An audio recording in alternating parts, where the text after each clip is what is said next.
Udah kasih duit banyak nih, waduh. Uang di bank suka-suka saya sampai kapan? Muter di situ supaya muter di perekonomian. Biar banknya mikir. Tambah nanti kita lihat kondisinya. Karena aja udah pusing lu minta tambah. Lu ngomong ke dirut bank deh. Dia udah pusing. Aduh, dia kasih duit banyak nih, waduh. Tahu nggak Anda? Pada waktu saya mau nyalurin 200 triliun, banknya bilang apa? Saya hanya sanggup menyerap 7 triliun. Saya bilang enak aja. Kasih ke sana semua, biar mereka mikir. Jadi bukan saya lagi yang mikir, mereka yang mikir.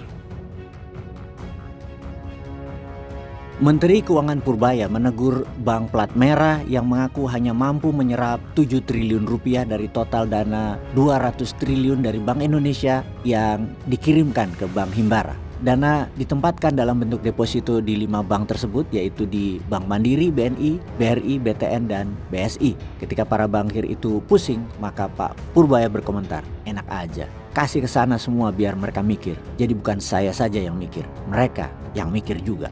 Mengapa para bankir plat merah pusing menerima dana jumbo dari pemerintah? Banknya kena karma kah? Kena tulah dari perbuatannya sendiri kah? Atau kena jebakan dari apa yang mereka kerjakan sendiri? Atau mereka para bankir ini korban ketidakbecusan kebijakan keuangan dari rezim lama? Kita sangat tahu kebijakan rezim lama menghasilkan fenomena ekonomi ketika ada peningkatan belanja aktivitas pemerintah selalu menyebabkan penurunan belanja atau aktivitas di sektor swasta. Harusnya kan uang digelontorkan, sekali lagi harusnya ekonomi bergerak naik. Tapi faktanya selama 10 tahun kemarin uang yang digelontorkan pemerintah membuat ekonomi swasta tidak pernah naik. Selama 10 tahun kemarin swasta diamputasi, tidak difasilitasi, autopilot aja. Sehingga ketika sekarang ada dana digelontorkan ke bank BUMN, pusing karena mereka berjarak para bankir ini dengan swasta. Selama ini kejam mereka dengan swasta. Dulu lebih memilih membiayai proyek BUMN yang kita tahu tingkat tidak performanya tinggi, ditambah lagi tidak pro rakyat.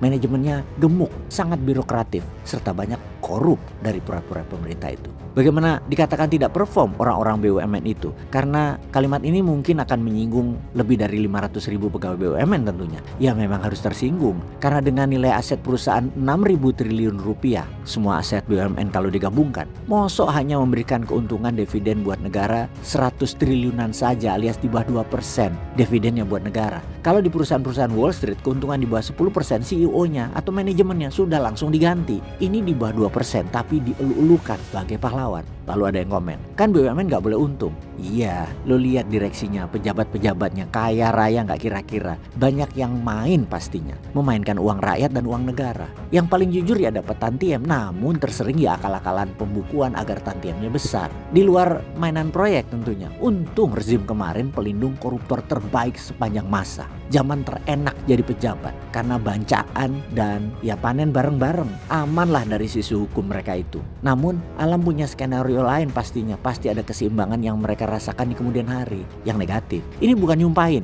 tapi ingat diri aja. Sedekah 100% deh lu. Kita kembali ke fenomena rezim lama. Yang ketika ada dana dikucurkan pemerintah, swastanya kempes. Hal ini terjadi melalui mekanisme kenaikan suku bunga akibat pinjaman pemerintah untuk membiayai defisit anggaran. Maksudnya, uang tadi yang dikucurkan ke BUMN dan proyek-proyek negara adalah didapat dari memeras pajak rakyat. Suku bunga yang tinggi tadinya ya otomatis membuat swasta mengurangi investasi dan konsumsi. Selain itu, kebijakan pajak yang lebih tinggi untuk mendanai program pemerintah juga selalu dipastikan mengurangi pendapatan bersih sektor swasta, sehingga menurunkan kemampuan mereka untuk berinvestasi dan berkontribusi pada perekonomian negara. Ini adalah vicious circle, putaran ekonomi ke bawah yang saling menarik karena kebijakan rezim pemerintah yang lama. Jadi nggak heran ketika dikasih 200 triliun, pusing mereka menyalurkannya. Kita melihat ekonomi di banyak negara besar, di negara maju, maka peran pemerintah menghasilkan keuntungan di luar pajak itu kecil, hanya 10%.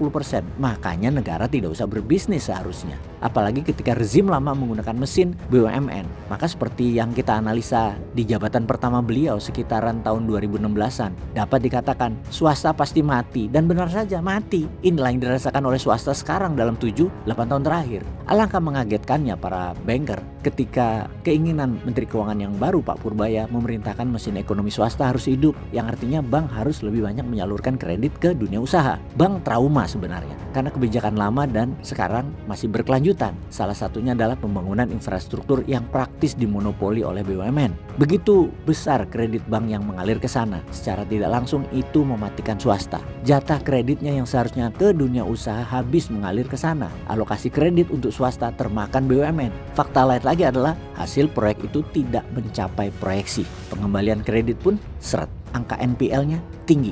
Bank jadi ketakutan. Kalau sekarang harus mengalirkan lebih banyak kredit ke swasta, akan menambah kredit macet. Padahal trauma proyek BUMN, swasta yang kena getahnya. Efek kebijakan itu membuat bank-bank sangat kejam kepada swasta. Swasta yang belum dapat kredit sulit mendapatkannya. Yang sudah terlanjur mendapatkan kredit dikerasi pengembaliannya, suruh cepat-cepat kembali. Seluruh dosa-dosa kontraktor BUMN seolah dijadikan dosa kreditur swasta hanya karena bank tidak berani marah ke BUMN. Oke, sobat semua, kita pernah bicarakan hal ini sebelumnya berkali-kali. Suatu hari negara ini kebijakan keuangannya akan easy money, uang mudah digelontorkan ke sektor swasta. Kita para UKM dan pengusaha swasta akan merasakan zaman kemasan. Tinggal keberanian pihak perbankan dan pejabat negaranya. Nah, menterinya sekarang tidak terbelenggu IMF. Maka kita tunjukkan kita mampu menelan 200 triliun, bahkan 2000 triliun, bahkan 20.000 triliun. Sektor swastanya mampu.